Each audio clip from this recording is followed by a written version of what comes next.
The bane of your life is to be different. You know, we're tribal people. We need to connect. We connect by being the same, and I never felt the same. I felt different. I felt ugly. I felt stupid. I felt gawky. You know, when I grew up, my father was my headmaster, or you might say the principal, and that was a horrible thing as a kid. You know, I was 11 years old, and 18-year-old kids would come and go, "You're dad," so I won't even say the word. And that was awful, and I felt like a really hideous freak. I had these long, skinny legs. I thought I was ugly. And not only that, the teachers expected me to be extremely smart and bright, and I never felt smart and bright. In fact, I thought I was stupid. It was very difficult because I felt different. When I was about 17, I was told I could never have children. A doctor told you could never have children? Told me I would never have children when I was 17. But I also remember, even at 17, beginning to think, you know what, you must never give your power to other people. I began to realize that it was on me, not what my father told me, not what the doctor told me. And when he began to say that, I heard myself saying, stop, because I will not let that in. Even then, I knew if I let that in. What caused that shift? Because you were going through this awkwardness. You were told you couldn't have children. And somewhere when you were 17 or 18, a resistance came to that. You decided to fight back. What Yeah, I caused decided to fight back.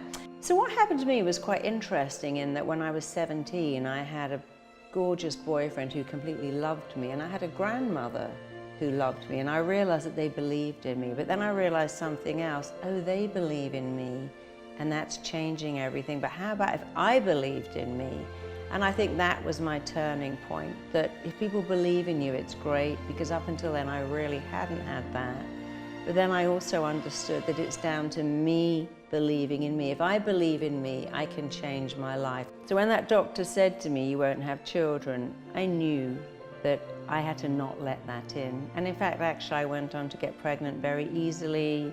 When I was pregnant, I had a few times when the nursing people said, well, you're going to lose this baby, and this baby's going to have all kinds of things wrong with it, going back to the diagnosis I had, but I wouldn't get pregnant.